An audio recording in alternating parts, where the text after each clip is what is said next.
Welcome to the PI Podcast, Political Insights for the Palaging Inis. I'm your host, Matt, and with me is my co-host, political scientist, meme lord, and star of the new Ang Lee film, Flying Marxist Hidden Trotsky, George. Okay, that was, you know what? As far as I'm concerned, my former students who were part of the National Democratic Left actually tried to recruit me. Pero sabi nila, two Trotskyists. So, PI nyo, PI nating lahat, board at your service. Yes, and we are continuing our Understanding Ideology series with socialism. And of course, we're releasing this on Labor Day. So it's very much appropriate. Yeah. And of course, we've talked about the left before. We've had the slice of PI about, of course, Call Me By Your Name, about red tagging. But now we're going to dive deeper into the ideology on what is, at the very least, socialism, which is a big part of the left. It's not the entire left, but the part of it. Now, Borge, any initial thoughts before we introduce our guest who can definitely help us with understanding this? Yeah, as you said, socialism is a really big, it's a general ideology. It covers so many things. And there are so many variants of socialism. And I think, just a note, I think socialism is one of the children of liberalism. So, pinanganak out after the French Revolution. And it has a long history. It's a very long history. Mm-hmm. And the left in the Philippines, socialism in the Philippines, is still a lingering question. And we're looking forward to flesh it out. And this is actually very interesting. I mean, of course, they've always been around. They've always had a presence. But right now, they actually have a more, well, they've always had candidates, but now they, at the very least, there's one explicitly leftist socialist candidate in Ka Leody. And I don't know, what do you think? Maybe we could talk about this later, but initially, I think this might be an opportunity, like the ideologies are more developed and more solidified, at least now in the left. Yeah, to an extent. But Ka Leody's run for the presidency, if my memory serves me correct, I think this is the first time that a socialist ran for the presidency for a long time. So I think this is an opportunity for them to place the labor sector at that level, at the presidential. Kasi lagi silang usually senators. So you had Saturo Campo running senator. You have Mercol Minares running again for senator. So, but Walden Bello as well running now for vice president of Ka Leody. So, socialism is taking, it's developing. All ideologies and all the movements tied with it are developing, and so it's moving towards that direction. But I do have some comments on that one later. But I think it's Ka Leody's run for the presidency is one reason why we should take a closer look at what socialism is. Okay, so let's now, without further ado, introduce our guest so we can really get started on discussing what socialism is. So first of all, of course, he is a friend of ours. Like, we met him as a colleague in De La Salle University, but he spends a lot of his time both in activism and in research. And he's currently the editor-in-chief in Praksis, the Journal of Asian Social Democracy, and a researcher at the Government Watch, a project in, I believe, Ateneo School of Government, if I'm not mistaken. So it used to be. It used to be. Oh, okay. It used to be. Spin-off na siya. It's a spin-off now. Okay. Yeah. But definitely immersed in activism and, of course, research. So please welcome our guest, Mr. Francis Kiko Isaac. So welcome to the PI Podcast. Welcome. Salamat, Mac. Salamat, Borge. Magandang gabi, mga ka-PI. Yes, ka-PI. All right. So first of all, let's discuss, based on what you know, what is socialism? And of course, how did you end up, what is your experience in socialism, in the Philippines, How did you get into that ideology? Okay. I'll just give a generic definition of socialism. Socialism is usually defined as the public ownership of the means of production exchange. So this means public control over factories, banks, farmlands, even transportation. I think the debate in socialism is, although all socialists agree on the definition, on that very broad definition, the main contention is how do you operationalize that definition in practice?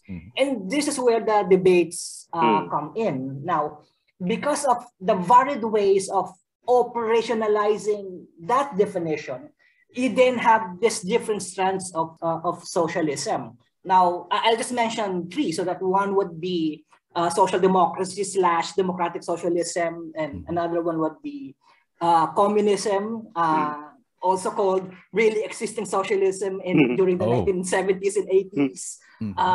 And then the third would be anarchism. So these are the at least three major strands. Siyempre, kung social democracy, democratic socialism, their argument is you operationalize socialism by having a welfare state, by ensuring that you have free welfare benefits for all your citizens, yung tinatawag nilang from womb to tomb, the Scandinavian model, generous retirement benefits, and then state regulation of the economy to curb the excesses of capitalism. Now, anarchism, on the other hand, is the immediate calls for the immediate overthrow of capitalism and the destruction of the state as an apparatus of repression. Communism, on the other hand, lies between the two.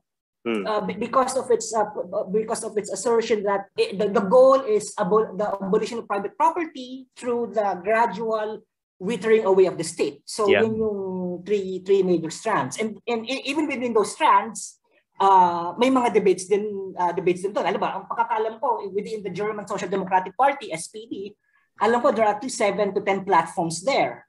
In PITEI, yung partido ni Lula sa Brazil, they have 7 tendencies. So in Akbayan, where the party I belong, it used to be a coalition of 4 political blocks. So even within those blocks, may mga debates there. So I think you mentioned you're part of the one of those groups, and Social Democrats.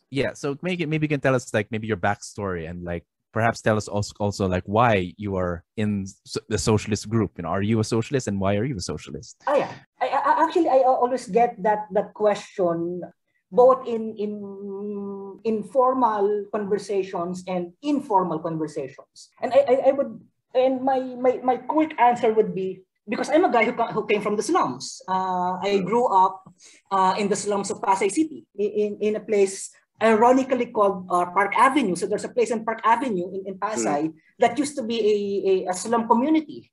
Now that community, about 10-15 years ago, it was totally demolished to make way for this huge Park Avenue condominium. So every time I pass there, I have this sense of identity crisis, because the place is no longer familiar. It's just one big structure. So there are the chandeliers are no longer there. Hindi ko na makita yung paborito kong sari-sari store. And then sometimes I even question myself, did I really grow up in this area? Because it's totally different. So for me, in my household, I was the first one to earn a salary that is above the minimum wage. Para sa akin, the question of poverty and inequality in the Philippines, which is the two main concerns of socialism, to me, they are not cerebral issues. I mean, I did not only witness it, I experienced it, and I experience it in the most visceral way. The problem with poverty is that you don't only have material insecurity. It also has existential issues tied to it, and one of them is that you don't see the horizon before you, because you are concerned with day-to-day existence. You don't see any horizon before you. All you see is the bleakness of your immediate needs, the immediacy. That's yung sinasabi ni Marx na the state of necessity. And the second one is that when you are poor, especially in this country, you are actually robbed of your personhood. You are not considered as a human being, you're considered as a moving target. I remember before, my father used to work in a restaurant in Ermita at panggabi siya noon. One time, inabot siya ng alauna ng madaling araw, hindi pa siya umuwi. So sinabi na ako ng nanay ko na abangan siya sa kanto. And then habang inaabang, and I was in third year high school back then. And then when I was waiting for my father to come, here comes the police patrol. And then the patrol stopped in front of me. The window gradually opened. Then the head of a police officer came out on the window and said, anong ginagawa mo dyan? Ang reflection ko noon later on is that as far as the authorities are concerned, when you're poor, you're not considered as a human being. You're considered as either ang default na tingin sa'yo ay either you're a criminal, you're part of the underworld, or you're are not wanted by society. So that for me is para sa akin ay those were my personal reasons why I later on became an activist. Later on, I started my activism in college. So I think I've been an activist for the past 29 years. Wow, legit. legit. Yes, actually, thank you for sharing that. In fact, I think you and I can all agree, Borj, that poverty is a good motivator to getting into like socialism. But I think I want to ask this now, and maybe we can get into that a bit later.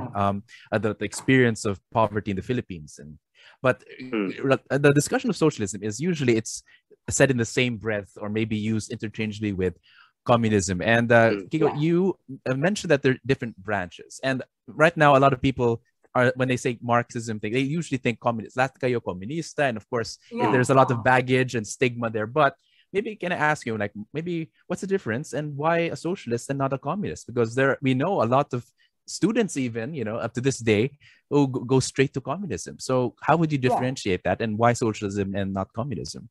Well, all communists are socialists, but not all socialists are communists. So socialism is that's the base. That's the large community. So socialism is a big church. So it's very sectarian. So even within Christianity, you have Catholics, you have Baptists, you have Anabaptists, you have Methodists. So is in socialism. It just so happens that communism were for the most part from 1917 until 1991 was considered as the way of the future because they were the most I wouldn't say they were the most radical, but they were the most successful among the radical factions of that great socialist family. And they were largely uncompromising, and the communists contributed a lot in the defeat of fascism during the Second World War. So that's the reason why they're very popular. At the same time, during the Cold War, 1/3 of the world were run by Marxist-Leninist governments, and if you want to have a barometer of success, then seizing state power is one of those barometers, and it's also a very enticing barometer. So if you're an activist and then you're poor, and somebody would tell you communism is the way of the future, and look, the Soviet Union, China, and all those big, the two largest countries are communist. So I think we have to make that distinction. And another distinction that we should make is that although all communists are Marxists, not all Marxists are communists. For instance, I consider myself as a Marxist in the sense that I use class analysis in my writings, in my discussions. So that is the essence of Marxism. Althusser said that the major contribution of Marx is that he was able to discover this entire epistemological continent called historical materialism, basically meaning that the historical development occurs through class dynamics and class struggle. I use that as a tool. However, I'm also aware that just like any other tool, Marxism also has its limitations. So if I want to study institutions, I would have to use other tools of analysis. I mean, I'm really worried. I'm really worried about socialists who consider their socialism or Marxism as an ideology. I'm really worried about that. I think we should be humble enough to admit that not all questions can be answered by a single meta-narrative. And we should also be humble enough that we can learn from people who do not share the socialist cause. I wouldn't mind having a conversation with Nozick or Raymond Aron. Or Edmund Burke, the great conservative, or Milton Friedman for that matter. Mga neoliberal conservative thinkers. You can have a lot of insights from these people, and we should have the intellectual humility to admit that. Yeah, I do agree with that one. That's what I've been doing for the past few years myself. Yeah. No, I've been dealing with free market people, and I've been reading their literature.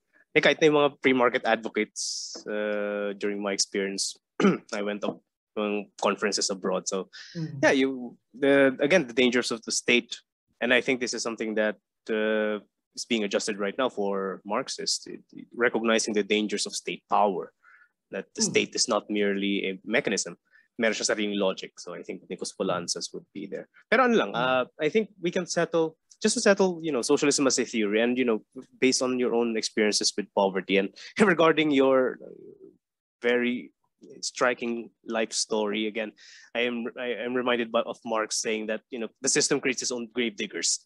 So the system created you. Oh. It's basically part of the grave diggers of the current system. But ewan ko kay Matt si Matt kasi medyo allergic sa mga socialist to may life experience din come siya. on, I still read them. Yeah, I still read Zizek Althusser, But yeah, my favorite victim of allergic rhinitis. yeah, the Zizek club na to. But our life experiences actually creates us.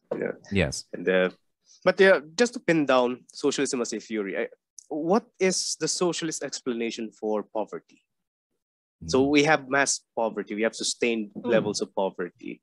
How does socialism, or how can socialist theory, explain it? Well, what's the root of poverty? I mean, for our listeners who are probably thinking right now of poverty, so what's the socialist explanation for it? Well, I would answer that probably not in a direct way, but from the sidelines.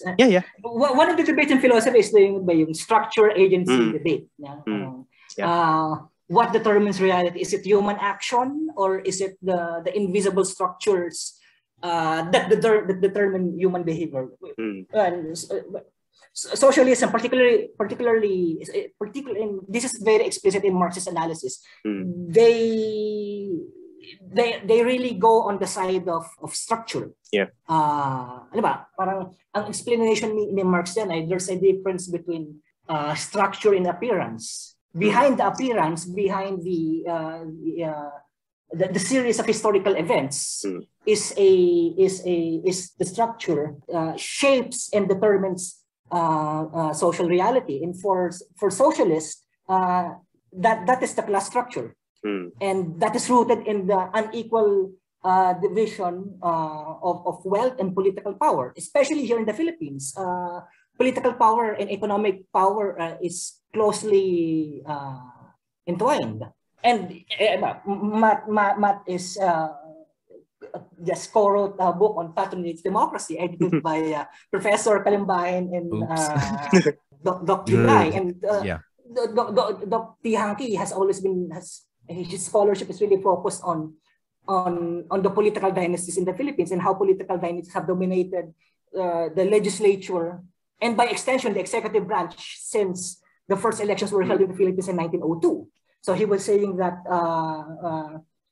since the elections were first held, only more or less 100 families have been contesting elections for the legislature, and those families, of course, are rooted initially in land ownership, but they have now diversified to business and industry, banking, commerce, what have you. So yung class analysis is really central to socialist theory. It believes that poverty is not due to catamaran. But you have social structures that perpetuate the unequal division of resources, wealth, and political power in society. So yeah, I do agree with that one. Usually, during my classes, I would always, when I'm teaching poli-sci or city gov, whenever we come across the issue of poverty, there would always be a few people who would say they're just too lazy. So, and I always, I make a point that if wealth can be inherited, you must take into account that poverty can also be inherited, and that is basically the structure determining where you start.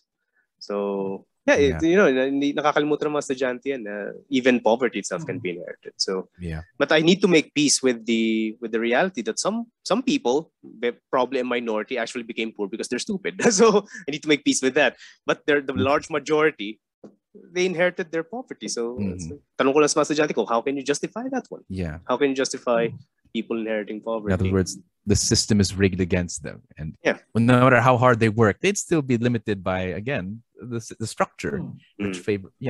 Of course, clearly, this all comes from, again, this classical theory of class analysis from Marx. Karl Marx, who technically articulated and, if not invented, that classical conflict between the bourgeoisie, which is, of course, those who own the means of production, and the working class, those who are used for their labor, and to produce these products, etc., etc. So, of course, that's the backbone of a lot of, again, the socialist and communist theories.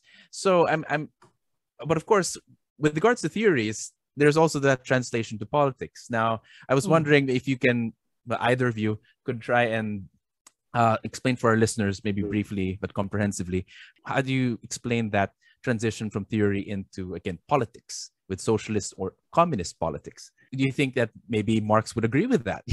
With all the people that, in a way, the inheritors of his theory tried to do it into practice, hence Praxis. So, there's this book by Hal Draper, which talks about Marx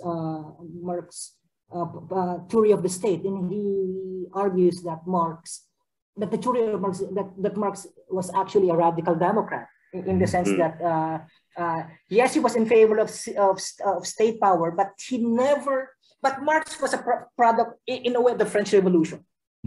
So Marx was loyal, had this fidelity to the twin principles of liberty and equality. And by liberty, it's not only positive liberty but also negative liberty, which na freedom from oppression ng mga liberal. So parang Marx was also, so this is the dynamics in Marx's political theory. I guess parang he was aware that you need the state to do away with the structures that maintain poverty and inequality, but at the same time he was also worried about an overly centralized state, because an overly centralized state can actually limit your latitude of freedom. And that's the reason why a lot of democratic socialists / social democrats and even anarchists were very critical of the type of socialism that emerged in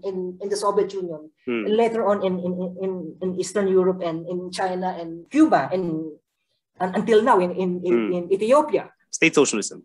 It's state socialism, parang it's overly centralized.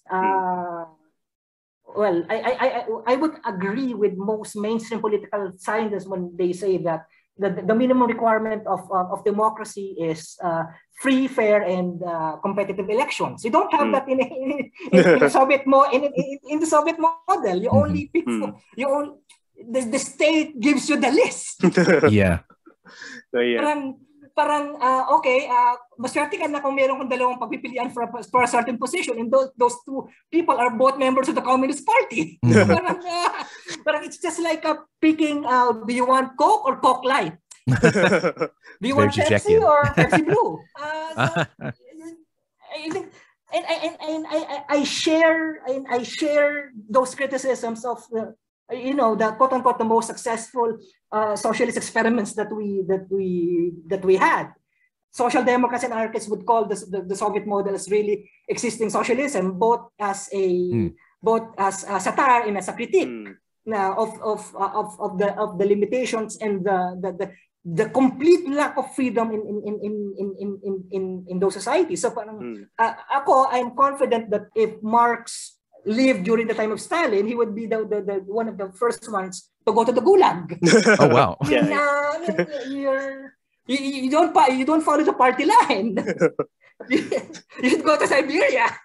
Yeah, we almost did that with the Salians and the Marxists. Kaya they needed to urge him not to publish the criticism. Kasi nga, balak na niyang ibahin yung party. But yeah, regarding that, it's a good question from Matt, really. How do you translate the economic theory into actual politics? And this is a very tricky issue with socialism, especially socialist politics. But yes, I second Kiko's observation about Marx. He actually leaves that as an open question. Again, his tricky notion of dictatorship of the proletariat is very tricky. Even Lenin, who tried to elaborate on the dictatorship of the proletariat, actually, his last few works, before he died, there's an anarchist tinge to Lenin himself. Right. So because Lenin also wants, the dissolution of the state. Yeah. But then again, Stalin took over, so So I think what we can settle right now is, the socialist theory of the state is very vulnerable to the concentration of power. Kaya siguro, the Social Democrats has a more nuanced view of the state.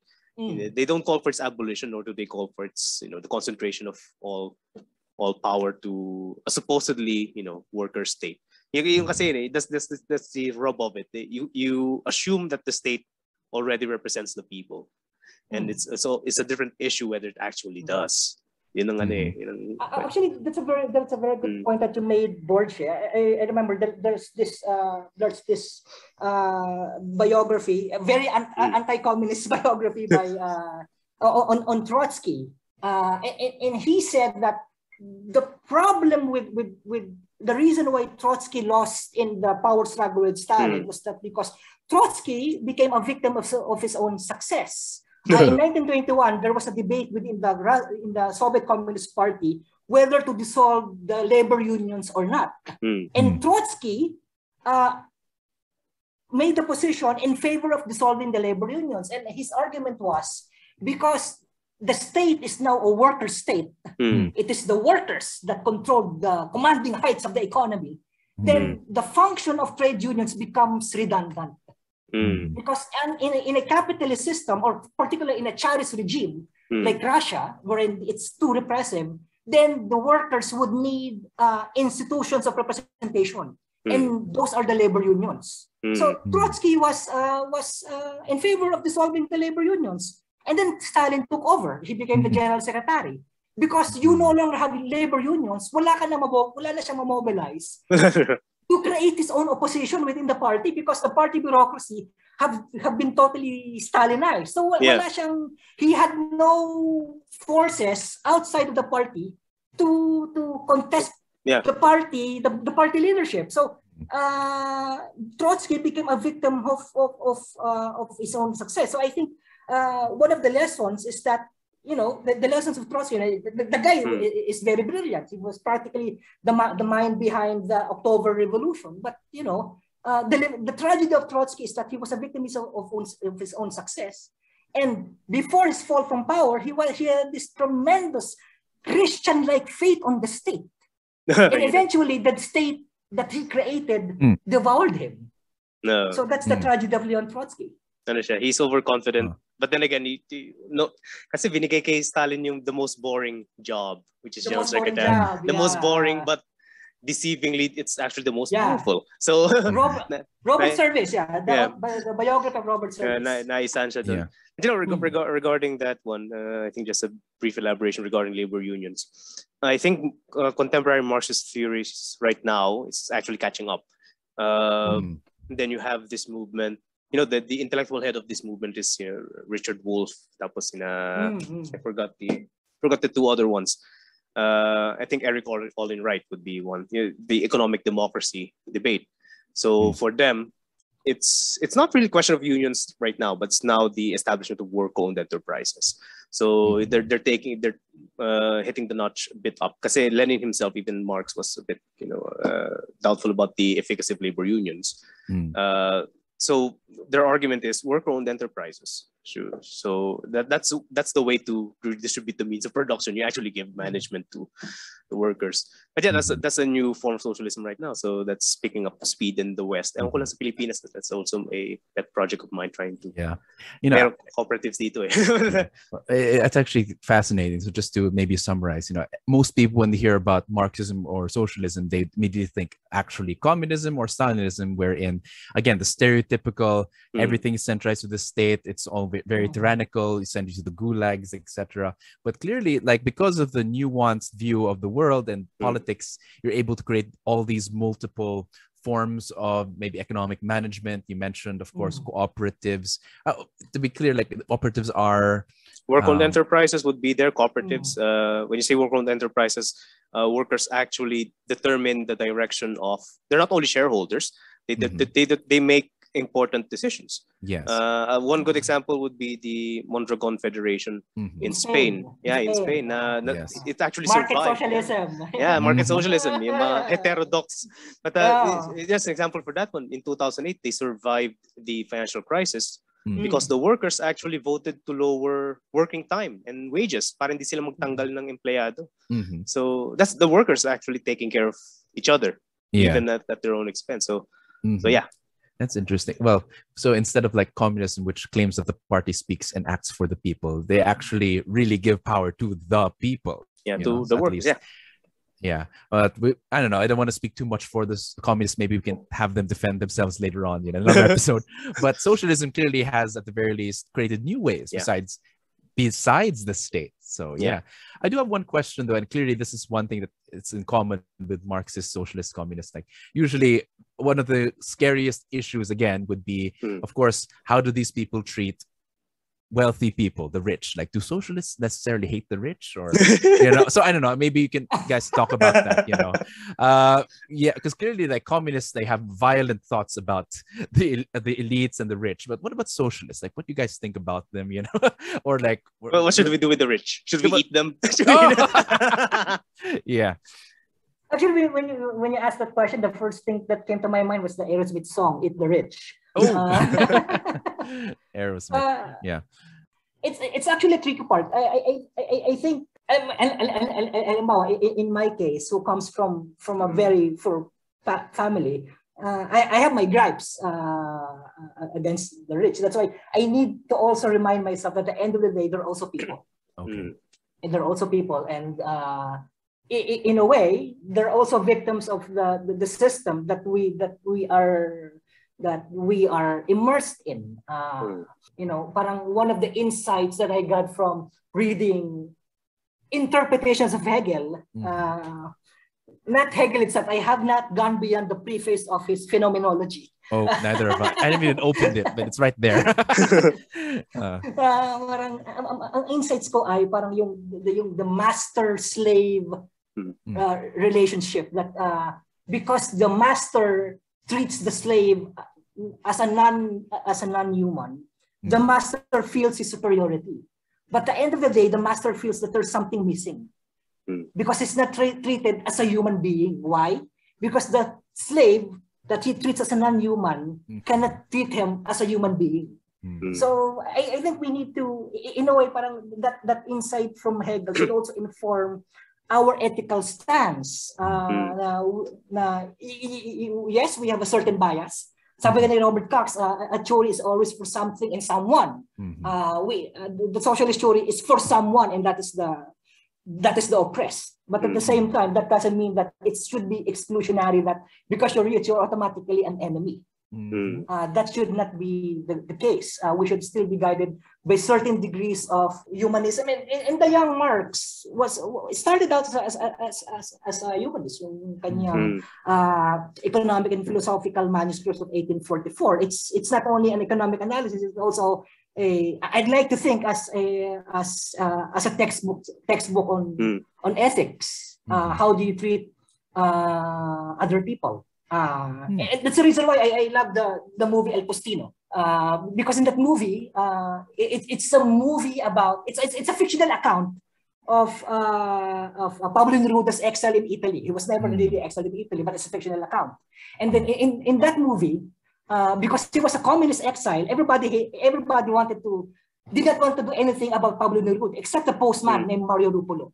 And he wanted to befriend Pablo Neruda because he knew that Pablo Neruda wrote love poems. And he thought that the only way he could get the sweet yes of Beatriz if he could write his own love poem. So he practically begged Pablo Neruda to actually teach him how to write love poems. But in the process, that's how he became a communist and became a member of the Italian Communist Party. Not because he was ideologically convinced from the get-go, but because Pablo Neruda was the only guy in the community that treated it as a human being. He was not a poor postino, poor postman from the edge of the village, but he was a human being like him. The great Pablo Neruda, although he was an exile, was renowned, but yet he looked at Mario Ropulo as his equal, and I think that should be the ethics of any socialist. It's a movement based on equality. Then we should treat everyone with the same degree, with the equal degree of respect and dignity. And that is a very, that's a very tricky thing. But when you do it, again, Marx wanted to eliminate classes, but not people. So so the end of classes doesn't mean that it's the end of human beings. And that's usually brushed aside, when you're facing massive state power, when you're facing a militarized regime, they would brush aside humanity. But end of the day, it's the elimination of classes, but not people. Because even capitalists, Marx himself knows that capitalism is not the rule of capitalists. It's the rule of capital, which is this logic that drives people. Even capitalists are bound by it. So, but then again, with that Borge, the elimination of class is not the elimination of people. Unfortunately, the early Soviet experiment failed to distinguish the two. That's the reason why during the Stalinist regime, they considered the former members of the bourgeoisie as former people. That's the term that they use. So parang it's almost equivalent to the untermens of the Nazis. The subhumans, the untermens for the Nazis and the former people for the Soviet communists. It's vulnerable to intolerance as well. Yan ang tricky point yan. I mean, come on, if we would start shooting, it's humanist approach to resistance is very difficult, especially since you're facing people who don't consider other people as humans as well. So it's very difficult. Actually, this is a new dimension for me. I thank you for saying that, because most of the leftists I know tend to be more rabid, and anti-rich, eat the rich, etc. But that is I wouldn't Marx blame them. Himself. Well, I wouldn't blame them. They can be shitty, I but totally understand. Yeah. Given my own experience, I came from that. I came from that framework. It's totally understandable. Yes. So in a way, you should also be careful of your self-reflection and self-criticism should also be. You don't turn into your oppressor. Yes. Yeah. You don't want to be the master that you want to slay. I do like what you said, saying that you're in a way the revolution also liberates the capitalists from their own their own roles in oppressing, because even they themselves might be oppressed by being oppressors.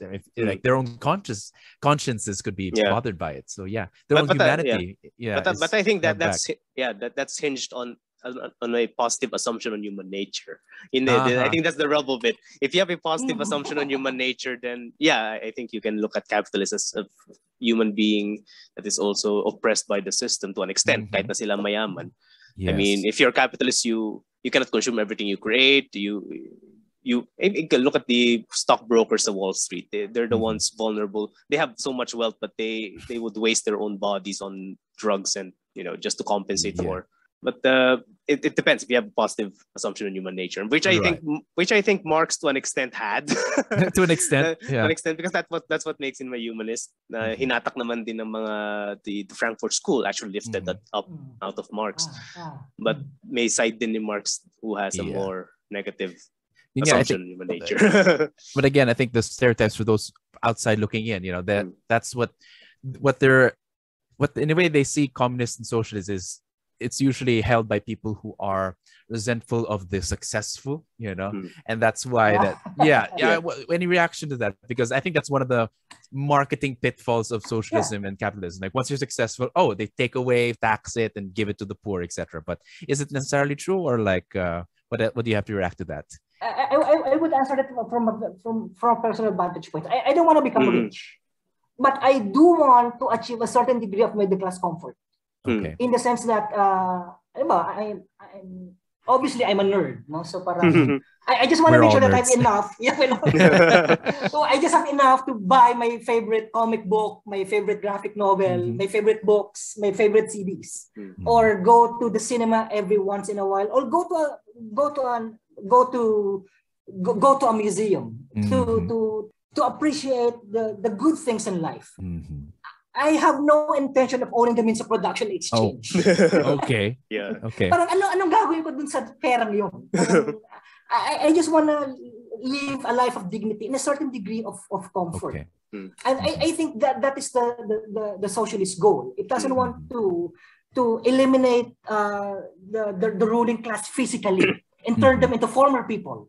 But it wants to ensure that everyone has a certain degree of comfort that they can actually live dignified lives. Yeah. Now, if you want to go beyond that, as long as wala kang natatapakan, I don't think any one of us has any right to impose our will on other people. Yeah. Parang, in a way, tama yung mga liberals, especially si John Stuart Mill, when he said that liberty means when you stretch your hand, it doesn't touch the tip of my nose. Okay.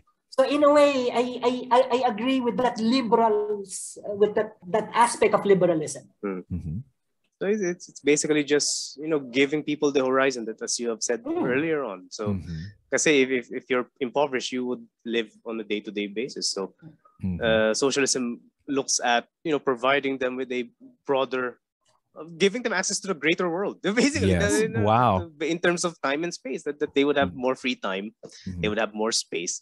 And then I think that's another rub in Marx, the notion of time. So there's also arguments right now that the future of communism is not about people working in a factory and having quotas. It's about them, and we have technology available. We have already advanced technology to an extent that we can actually make workers do minimal time in the factory while enjoying the same benefits, so they would have more time to themselves. So yeah. Gosh, I have to remind myself that also socialism and Marxism are the source of like very romantic, literature and poetry, like Neruda. My goodness, I forgot he was a Marxist as well. I mean, Marx would cite Dante, the contemporary authors.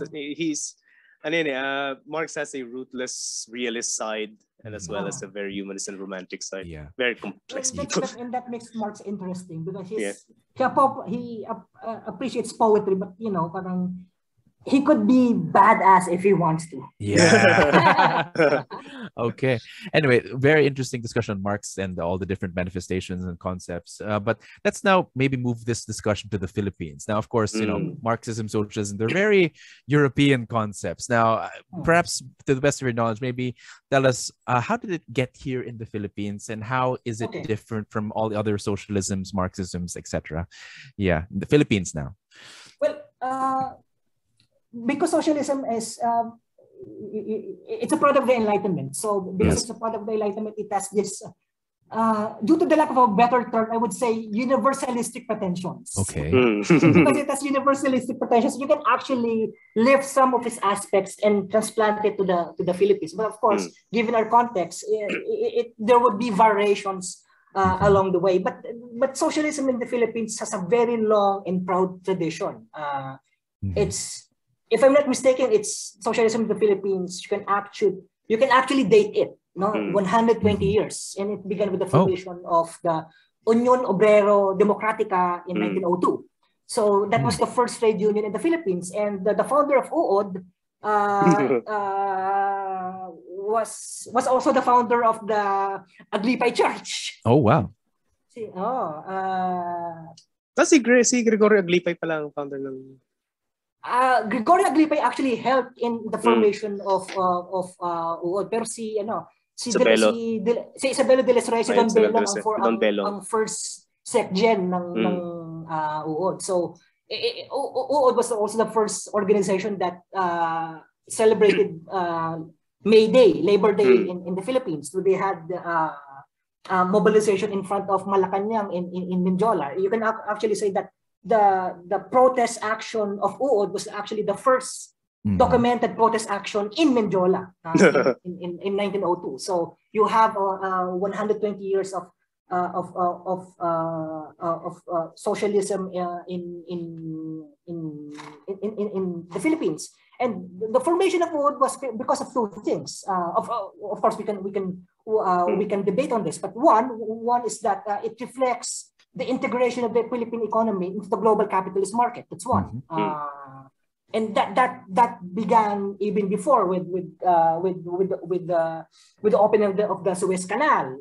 And second was that UOD actually inherited some of the revolutionary energy, the political momentum that was created by the Katipunan. You can actually, halimbawa, si Don Belong, si Isabelo de los Reyes was involved in the revolution.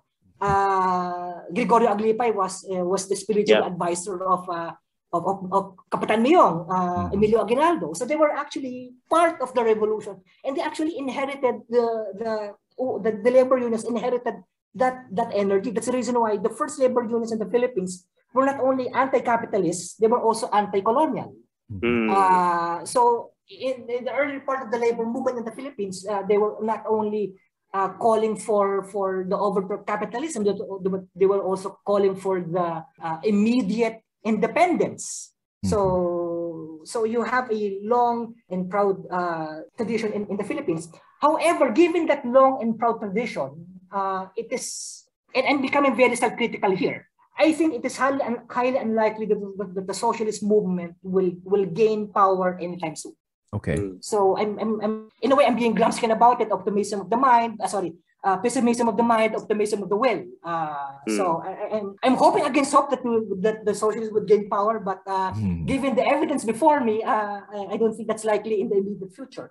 And I think the reason for that is three things: it's structural, it's historical, it's also political. The structural because you only 5% of your 2018 you had 46 million workers. Only 1.5 million were actually unionized, and most of the unions that you have are company unions. I'll give you a concrete example. My brother-in-law works for a transportation company, for a bus company. Okay. And every year they would vote for their unions, and the union that they have there in their bus company is a company union. So whatever the owner says, the responsibility of the union to implement it and keep their workers in line. And the real socialist unions in the Philippines are would have to fight for that 5%. So that's the structural part. Then the historical part is that from 1946 until 1998, the socialists did not contest elections. So the early Communist Party and the early Socialist Party in Pampanga contested elections. So you had actually councilors in Manila from the Socialist and the Communist ticket getting elected into office. You had mayors in Pampanga getting elected into office. Pedro Abad Santos, the founder of the Partido Socialista na Pilipinas, almost became governor of Pampanga. Then you also have Lopica Santos, yung nagsulat ng bararilang Tagalog. In a way, the real ama ng wikang pambansa. Okay. Was considered himself as a socialist, and he became a governor of.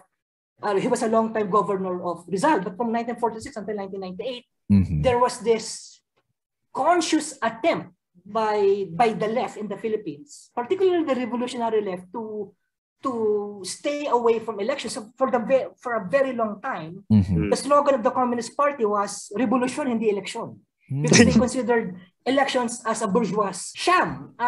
Unfortunately, it became a self-fulfilling prophecy because for 5 decades the left did not contest elections. You practically gave the field to the elites. So the elites were able to create a system, an electoral system that would perpetuate their interests. Of course, you have competition among the elites. So, that's the reason why, halimbawa, dati ang dominant clan sa Pasig before the 1980s were the Carunchos. Eventually, napalitan sila ng mga Eusebio. So in a way, it's the graveyard of elites. But it's the system is designed in such a way that the competition would be among elites and not non-elites, because the socialists actually box themselves out. It's only now that actually the socialist movement or the socialist movements plural are contesting elections with a certain degree of earnestness and sophistication. And then the third part would be political. The socialist movement in the Philippines is deeply divided. That's why I said socialist movements plural. Okay. Because of this structural, historical, and political. Okay. Ano lang, just to, okay, before I ask about who, or just an overview of the movements, before I ask about sino-sino bang laman ng ano, what are the advocacies that are binding them together right now? What are the primary advocacies binding all this? Before you provide the overview. What brings them apart, what brings them together, yeah. Well, what brings them together muna bago yung away-away nila. Yeah, I like how you describe it in the third person. Well, to be fair to at least to the labor movements,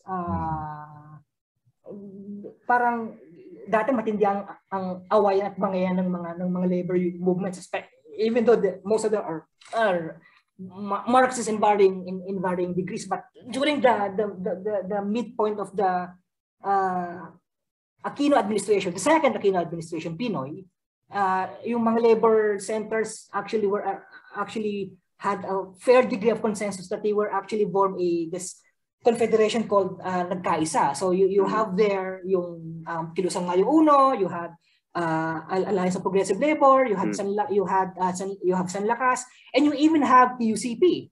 So ang binding sa kanila is the campaign against contractualization, against NBI. That's very binding. Ngayon nadagdagan pa ng anti na tigilan yung red baiting. That's two. At syempre, because of the political context, the campaign for human rights is becoming a very big issue among the labor unions in the Philippines. The left also agrees on the need for agrarian reform. The debate is what kind of model will you be using? So, for instance, nakita mo to in 2008 in the Carper debate. So, the National Democrats / Maoist segment of the left were arguing for dapat confiscatory yung model. You use the power of the state to confiscate lands above 5 hectares and give it freely to the actual tillers. In other groups such as Akbayan would argue na dapat hindi dapat confiscatory kundi compensatory. Dapat the state should mobilize its power of eminent domain. So yan yung mga debate. So parang they agree in principle, they don't agree on how do you operationalize that ideal. Yun na naman. Ano pa yung ibang advocacies na? So yun, endo, human rights, agrarian reform. And one of the most binding, I think, and everybody agrees on this, is to create a law that would ban political dynasties.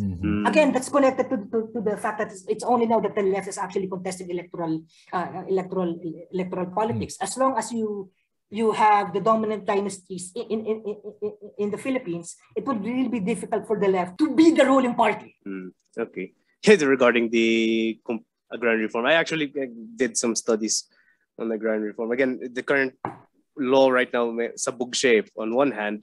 On the other, nakakalimutan ng mga tao that CARP is not only about redistributing land, it's also about converting. So the trick is that's they redistribute land in such a way that it would be vulnerable to be converted. Kasi wala yung support system supposedly. So yun ang masakit sa agrarian reform sa Pilipinas. Kasi ang mandate kasi ng DAR, ng Department of Agrarian Reform, is also support services. Unfortunately, yun ang laging nalilimutan. So marami kang mga kaso ng meron kang mga agrarian reform communities, ARCs, na eventually the farmers in these ARCs are forced to sell their lands to agribusiness kasi nga wala ka namang super service, then you don't have any farm to market road, so parang you have your own piece of land, 3-4 hectares, but you don't have access to the market. So wala din. And then you just sell it. At saka ano yan, responsibility just to our listeners who are curious about the agrarian reform, responsibility rin ng not only the local government but also yung local offices ng DAR regarding kasi if you got land, kailangan kailangan you need to apply for fencing, so kailangan i-measure yan na maayos, kailangan may proper irrigation in order for it to be classified as arable land. Mahal ang irrigation kung walang support services, yung mismong magsasakang magkagastos kasi hindi naman nila kaya. Ang ginagawa ng LGU, nire-reclassify kasi wala namang irrigation, wala namang fencing, i-reclassify na commercial, kaya tiba-tiba si Aling Cynthia. Oh wow. Kasi that's how it works. They just don't grab it from the farmers, they let LGUs convert it, reclassify it, then they would get it. So ganun ang land grabbing. That's Corp. So so I think we got the layout of just to sum it up, yung mga the competing sides. So you have the NatDems, National Democrats.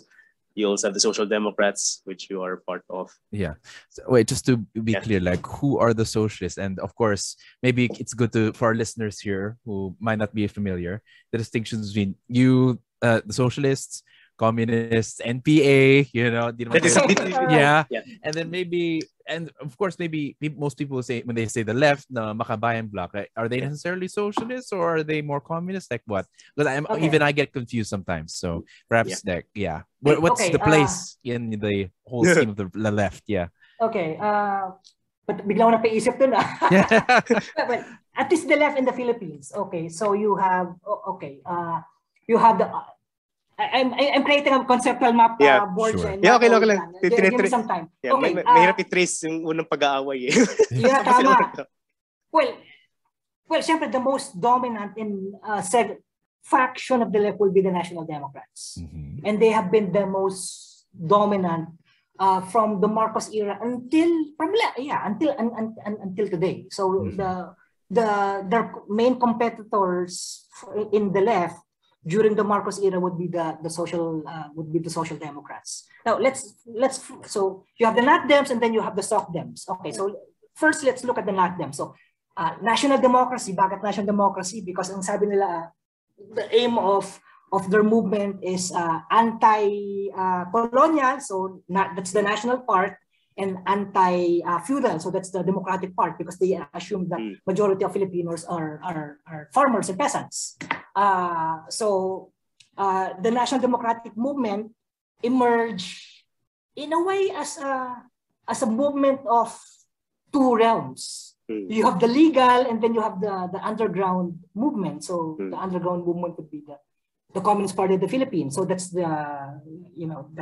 that's the Vanguard Party, and then it has its armed unit, the New People's Army, and then it has its political arm, meaning how do you reach out to non-communists? That's the National Democratic Front, but it's still an underground organization. Now, you also have national democratic organizations that operates in the legal realm. That's where the Makabayan bloc comes in. Now, is Makabayan a front organization of the CPP?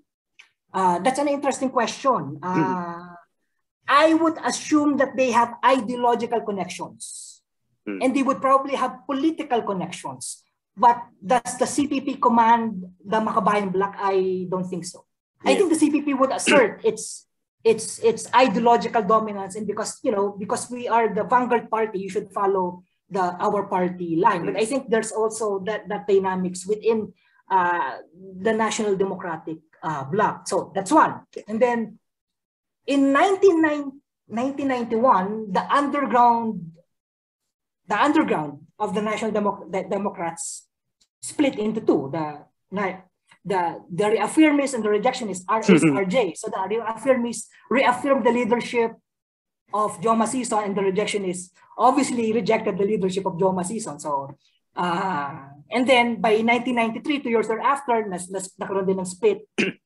Along those lines, yung legal. So the split led to RJ organizations such as San Lakas, Siglo ng Paglaya, Siglaya. And then in San Lakas, for instance, you have legal RJs and then you have underground RJs. Because they follow the term Leninist party model na, that the Communist Party is an underground party. Kasi nga, kulisong lihim siya. It operates as an underground, as a revolutionary underground organization. So you have RJs that believes that you should still pursue insurrectionary cause, and there are those who believes that you should maximize the democratic space that was created in 1986 with the fall of Marcos. Then you have the Social Democrats, which is even more complex. So you have PDSP, Norberto Gonzales is running for the presidency. But halimbawa, yung mga fellow Social Democrats niya from Pandayan, like Liza Hontiveros, would claim that Norberto Gonzales, that really SocDem, is actually CIA. He's really anti-communist. So he's not really a socialist. He's really anti-communist. So, but there are also debates within the Social Democrats. So you have Kasapi, you have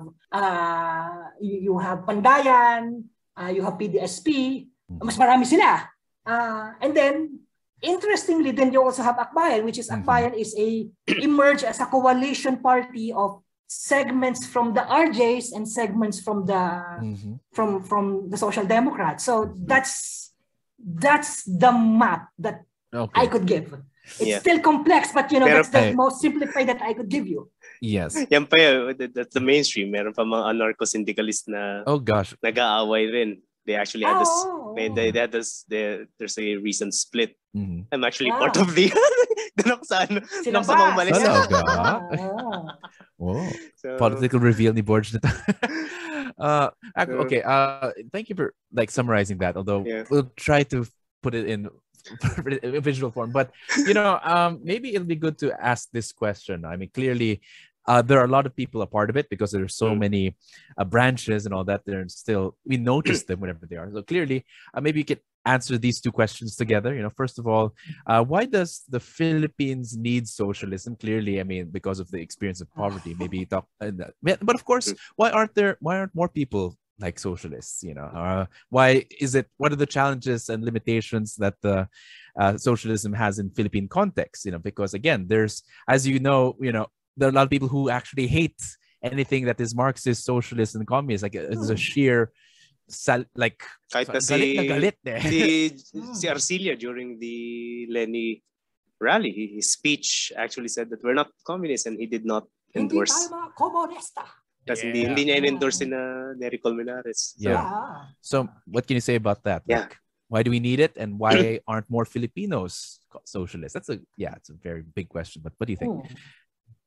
Well, my immediate answer would be you need socialism because it's the reasonable response to the problem of inequality in the Philippines. Okay. And the inequality in the Philippines is not a mental construct. It's real. Halimbawa, the two of you are both teaching in LaSalle. LaSalle is it's university. The student population are largely well off. But sa likod but when you go to William Hall, sa likod nun, you have the Liberisa Gate. And when you go outside the Liberisa Gate, immediately ang harap sa iyo would be yung urban poor community ng Liberisa. When I was still working in LaSalle sa LaSalle Institute of Governance, minsan doon ako lalabas para sumakay ng jeep papuntang Cubao, and paglabas ko doon, immediately andun na. Minsan nagba-basketball pa sila. So mag-excuse ako kung minsan I would actually ask them to, pwede bang makilaro? Kahit isang layup man lang. So you have this very beautiful university, and beside that, just outside the mall, immediately outside the mall, you have an urban poor community. Malacanang is the beating heart of Philippine politics. It's the beating heart of the Filipino ruling class. But 5 kilometers from Malacanang, within the same city, Manila, you have San Andres Bukid, where you have a large concentration of urban poor. Makati, you have Dasmariñas Village, you have Forbes Park, and then you have West Rembo. So the problem of inequality is in your face. And you need socialism as a reasonable response to fight inequality. And even, mainstream economists would agree that the problem of inequality in the Philippines is immediate and depressing. Diba? World Bank data, 2018. Sabi ng World Bank is that the richest 20% of your population got 49.2% of the national income, while the poorest 20% of our population in that year only got 6.2 of the national income. So 49.2 against 6.2. If that's not the gross inequality, I don't know what that's called. Now, ang madalas na marinig ko ay okay naman yan, kaya lang mahirap tayong bansa.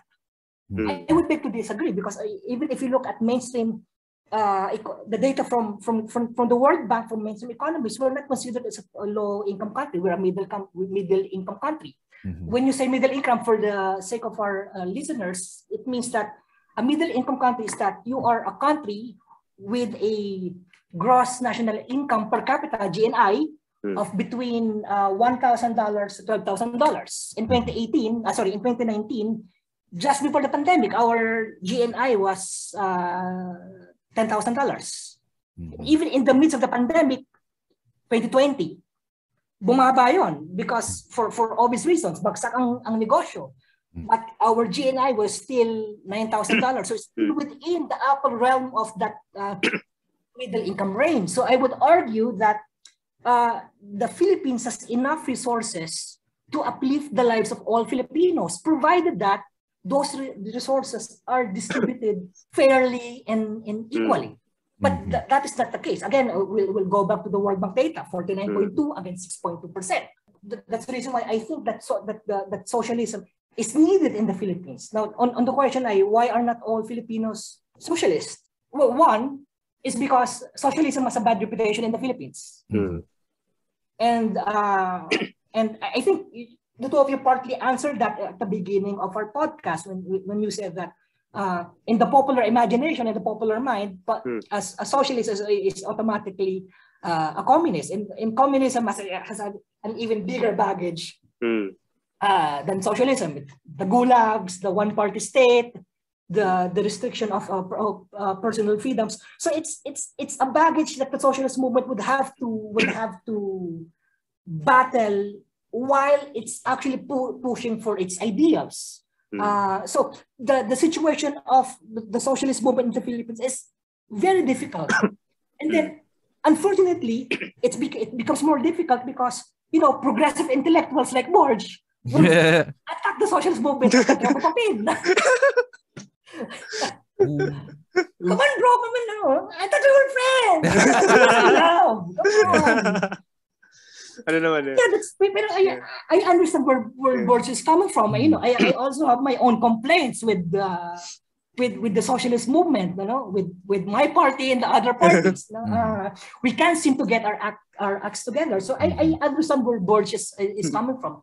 But that being said, the socialist movement would have to face the reality of inequality in the Philippines, while at the same time combating the perception that has served as a hindrance to the further popularization of socialism in Philippine society. Yeah, regarding, just to elaborate on it, especially with the reputation of the left, and that is my contribution to the left.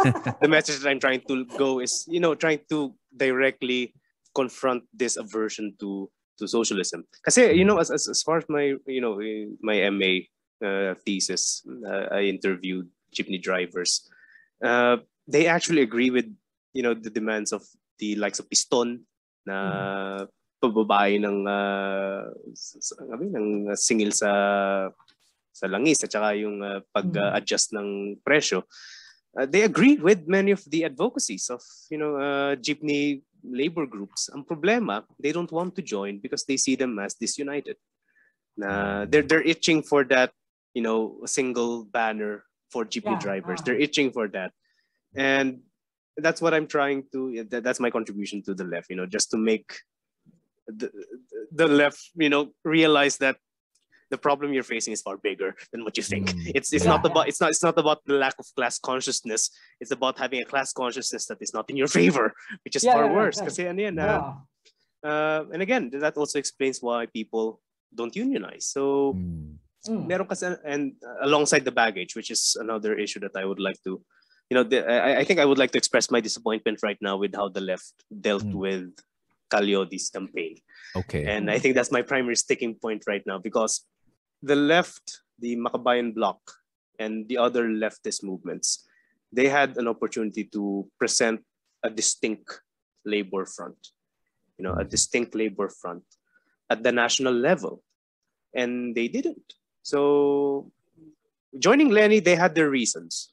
But, at the long run, as a strategic perspective of things, if they actually supported Ka Leody, it would get stuck in the heads of voters that they would expect another labor union leader in the next elections. And if you establish that expectation of the left uniting under a labor union leader, then you can, you can start forming a habit. Kasi habitual sa mga Pilipino na ganito lang yung mga kandidato eh. But if you present something new, then that would make them think. And sadly, they didn't do that. Yeah. And I'm watching kakampings actually having fun with Ka Leody whenever they see him. So that rubs salt on the wound. That talagang it could have been a move if the left actually united under Ka Leody. They would not win. Ka Leody will not win this election, but they would have set a precedent for the next elections. Yun ang problema. My complaint with the left is the strategic, perspective. Which I don't blame them, because they're struggling with their day-to-day poverty, day-to-day struggles of ordinary Filipinos. Again, mahirap nga. And for the first point of Kiko here regarding socialism as the reasonable response to inequality, ito yung sticking point ko sa mga Western liberals na nakausap ko. They're the Adam Smith. Okay. I had an Adam Smith fellowship when I was surrounded by free marketers. Yeah. And my sticking point is this. Liberalism could not equalize. You assume equality before the law. You assume equality in the free market, but you cannot equalize existing inequalities. And of course, some Indian friends, the third world people, they're the ones presenting that argument. But so it is still reasonable. Wow. Ikaw po, Matt, personally, Matt, tatanong ko kay Matt. Sure. How do you think should we address inequality and poverty?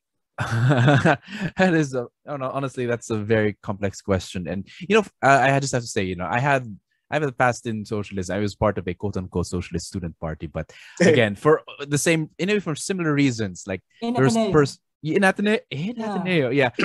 But in the same ways, there's this fascination or this penchant in the leftist movements for purity of message. In other words, if you disagree with them, and I'm sure you can observe this in many modern real movements, that you would if you disagree with them, you would be labeled as burgis. So before red tagging, there is burgis tagging. So I mean, it's well, no, I mean, I'm supposed to be part of the same side. We're just disagreeing a bit, and I think internally that's one of the perhaps, well, all ideologies technically have the difficulties with that, but it is highly observable, I think, in the left. So I just maybe want to ask, maybe how can the left maybe address that, or at least maybe among socialists? Because again, presumably based on Kiko's explanation, socialists around the world are more reasonable and are more nuanced. So they should be more capable of being, again, a strategic, nuanced left. But that's not happening. So maybe, I don't know. But with regards to addressing that, I suppose because I'm closer to the center, just to answer that question quickly, because while I do believe that the workers and socialists should have its own voice, I also have some agreements with, again, somewhat free market capital. In a way, I feel like I'm more inclined towards leftist politics because in a way it's necessary for maybe as an incubation period, but then eventually the ideal is more free market, less regulation and all that. So because I believe that once there's a healthy market, it doesn't need all these regulations. Again, that's me, Okay. But yun nga, I mean, that's an interesting point. Pero okay ka naman sa universal healthcare and of course, free education. Actually, these essentials are again part of the socialist things that I do believe in to this day, but at the same time, all other things, it should be left, I suppose. Yeah. Okay, sama kayo ni Hayek. Hayek was actually labeled as a commie by neoliberals. Right. Yeah. And he advocated for free pension and education. Yeah. Road to serfdom. So, and any message on that before we move to, again, the candidates this day of this elections? Yeah. Sorry, Matt, what's the question again? Sorry. So how should we address like that kind of infighting, within leftist groups maybe? Ang hirap ng tanong na yun. I think the conversation, there should always be a conversation. So I think the formation of the Nagkaisa Labor Coalition is a step in the right direction. Because prior to the formation of Nagkaisa, you wouldn't see Sanlakas and KMU in the same rally because of the history of the left, because of the history of the split. You wouldn't see APL and the KMU on the same stage. But that's no longer the case. So Nagkaisa actually gives you a fairly good framework to build on. But the left is not only the labor movement. You have a large chunk of the left as the student movement and the peasant movement. In the peasant movement, it's those conversations I think are still not happening. Okay. In the student movement, I think I would be a bit nuanced about it. I think there are certain conversations going on, and I remember in Cebu the divisions among the left. It's not. My impression is it's not a big issue. Whenever I meet a comrade from Cebu who would go to Manila to join a protest rally, ang lagi nilang sinasabi ay nagugulat kami dito sa inyo sa Manila kasi ang tindi ng factionalismo ninyo. RJRA, SocDem, okay na magsama-sama kami sa isang rally. Pero that's dito, ang tindi ng hatian. So I think, I don't know why ganun ang Cebu, but they have a certain culture of doing things. Okay. So I wouldn't say that it's hopeless, but you have those spaces. I think ang kailangan din kasing gawin ng kaliwa ay I think the problem with the left in terms of thinking is that a lot of the left would still think that they are the way with the future. Unfortunately, I don't agree with that. I would say that we're the most reasonable response to inequality. We're not necessarily the wave, and it doesn't mean that we're gonna win the revolution in the far off future. There's no certainty. There's no guarantee. History will not end. Okay. It will just go on, and parang society would evolve, and we would have to evolve with it. So we should have a certain degree of humility. I think it's also part of how we are socialized into the movement, because I remember when I was a student activist and I first had a discussion on Marxism, the opening line of every time that we would discuss Marxism, the opening line would be, ang Marxismo ang pinakamaunlad na tsorya na naimbento ng sangkatauhan. Oh. I think people like Michel Foucault would disagree with that. So parang we should have that certain degree of humility. Okay. And that humility would also not only open conversations within the socialist movement, among the socialist factions, but it will also open conversations with other people, whether they're ideological or not. Okay. And regarding conversations, just basing on that, and I do second all of Kiko's comment. Tama nga, they should open up space for conversation. And I'm curious ako dun sa case ng Cebu. Tsaka Cebu being a bit more peaceful and more cohesive than urban areas in Manila, mas factionalist. But I think kasi This is what I think has been lacking in the Philippine left. They should realize that politics is, at this point in our history, deeply political psychological. Okay. First and foremost. So it's a mastery of, perception. Mm-hmm. Because people vote, people support, people give their lives based on perception, and at this point the left has the short end of that stick, so the perception is not in their favor. So they must realize first that this is a political psychological thing. Yes. And in line with that, my suggestion for the left is to take Bongbong Marcos relatively monopolizing the discourse on unity to an extent for many people. Mm-hmm. Again, Leni's camp is trying to retake unity and Isko. Pero si Bongbong, he's dominating the damn thing, even if he doesn't have any substance. Mm-hmm. But I think that should be a wake-up call that unity is something imperative right now. Yeah. That it's a perceived need of many. Yeah. So too bad a dipshit like Marcos was the first one to say the damn thing. Okay. Too bad. I mean, those who really get it and it really resonates them a lot. They're diehard socialist, communist, etc. They're willing to die, like we said. But for those who don't, they really don't. So it's mixed message. So maybe they have to get what works and then maybe take out what doesn't. Simple as that, I think.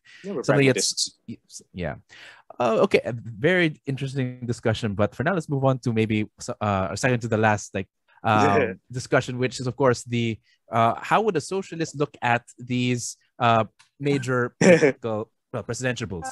And you've already the board already started with Ka Leody. So Kiko, what do you think about Ka Leody, who is at least the most explicitly leftist candidate or socialist? So what would you say about his candidacy first? Before I answer that, because we're both socialists and Ka Leody is the only explicitly socialist candidate in now running for the presidency, I think if I put on my socialist hat, you know what my conclusions will be. Okay. It's X and then one big check. Okay. So what I will do is I would set aside my socialist hat and look at the candidates as if I'm just an ordinary, average, reasonable citizen. Okay. Ka Leody. Now, I personally know Ka Leody. Siyempre, ilang beses ba siya nakasama sa rally, sa mga kilos protesta. Nakakasabay ko siya sa bus. Parang 2 beses ko siyang nakasalubong habang nag-grocery ako sa Shopwise sa Cubao. He's a very nice guy. Very, very approachable. I mean, his ethics is very socialist. Very approachable, very humble, but he has that hint of working class machismo on him. Now, the mere fact that he knows that he doesn't have resources and he's not known outside of activist circles, yet he decided to run for the presidency, that says a lot about Ka Leody's character and Ka Leody's integrity. Unfortunately, Ka Leody was not, apart from his own political party, Partido Laban ng Masa, he was not able to get the support of other segments, other factions of the left, including my own political party. And I think that says a lot about his political party. Factionalism. So I think that's the tragedy of Ka Leody. That being said, I look at the glass half full. I don't think I'm as cynical as Borge. Sa akin kasi parang the mere fact na mayroong kang labor leader na tumatakbo, you would shape the discourse one way or the other.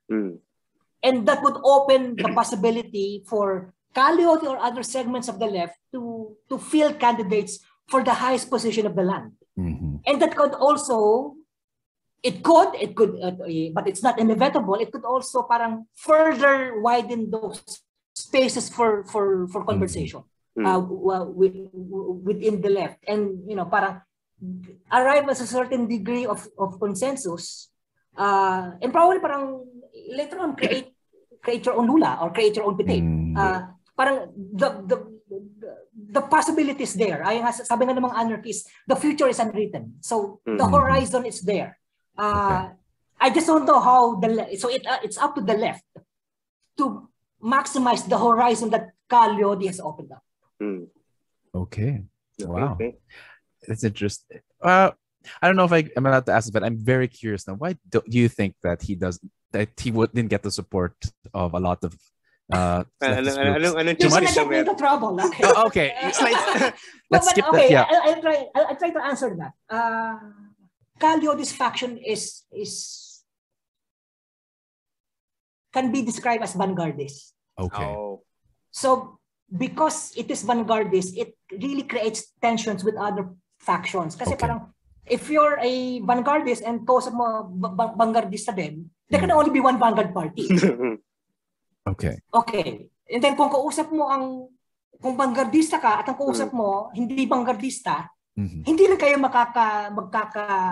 hindi rin kayo makakasundo. So I think parang that's a point of reflection for Ka Leody, not necessarily for Ka Leody, but for Ka Leody's block within the left. And but to be fair, there's a certain degree of discourse within their community, within their faction. Kasi halimbawa, ang isang innovation nila ay they have this concept of a multi-faction vanguard party. I see. And ang una ko to narinig kay Kasane Melencio, no, na presidente ng PLM. Ang sabi niya ay because ang dami ng faksyon na nalikha ng split noong 1991, hindi mo na sila pwedeng, you cannot put them in but you can have a middle way, and the middle way is to have a vanguard party with several wherein you have several factions. Ang isang possible ang isang iisip niyang model would be Pite, wherein you have 7 tendencies inside the party. But unlike Pite, it will be a vanguardist party. And the vanguardist principle, there's only one genuine communist party in any country. So I think that's the compromise na naabot ng faction ni Ka Leody. It's a very interesting concept. Yeah. It certainly is. Hindi siya coalition. But hindi siya coalition. Pero you recognize na there will be debates within the party. But the party pero still pag nagdesisyon na yung party, you have to follow the party line. But you do not destroy the factions within the party. In fact, you recognize them. Yeah. So that means you allow the factions to have their own newspapers, to have their own education programs, but you follow the party line. Yeah. That's really good. Yeah. It's Leni's fault. It's an interesting innovation sa akin. Yeah. I can see the effort in trying to, to be as safe as possible, to appreciate. It's very enlightening answer. Thank you for that. Let's move on to someone maybe a little less leftist, clearly. Next one is Ping Lacson. So what do you think about Ping Lacson's candidacy? I worked for human rights for a very long time. So I only have one statement on Ping. Nahanap na ba yung katawan ni Father Rudy Romano? Oh my. Oh, okay. Moving on. Well, I'm sorry. For our listeners maybe who might not be familiar, who is this Father Rudy? Father Rudy was a priest, no? Okay. In Cebu, who disappeared in 1985. And he was very active in the anti-martial law struggle. Okay. At that time, Senator Lacson was assigned in Cebu as part of the MISG, the Military Intelligence and Security Group. Basically, yung intelligence gathering. Yung tao ni Ver. No, tao ni Ver. Basically, yung intelligence unit ng AFP. He was the MISG chief in Cebu when the time that Father Rudy disappeared. Okay. Interesting. Okay. Thank you. Yeah. Next. I'm not saying that he's involved. Yeah. It's more of a question mark. It's more of a question mark. Big question mark here. You heard it here, folks, in the podcast. Question I mark, did not know that personally, actually. Thank you. Next, maybe a bit more interesting, we have the front runner, Bongbong Marcos. Yeah. Actually, Oh, Bongbong. He's the country's second biggest son of a bitch. Oh, which take note again for some people, like he actually has his own labor union, labor network behind him. So, what do you think about that? Well, I'm not surprised because a large segment of the labor union during the Marcos era supported the Kilusang Bagong Lipunan. Why is that? Fascism. Well, in much the same way that a lot of fascist movements were a lot of labor movements were part of the fascist movements. I mean, yung fascist model of the corporate state na binuo ni Mussolini, kasama dun yung mga labor unions. In fact, sa corporate state ni Mussolini that the other fascists adopted, like Franco, may automatic seat allocation for labor unions. So and marami kasi sa mga labor unions ang may developmentalist na pananaw. Marami din sa kanila ang tingin ay as long as my interest as a worker is guaranteed, who am I to complain? And Ferdinand Marcos, the father, was able to in a way galvanize those sentiments from certain segments of the labor union. And because Bongbong Marcos' campaign is built on the Bagong Lipunan nostalgia, you know, people from that segment of the labor movement would cling to that nostalgia.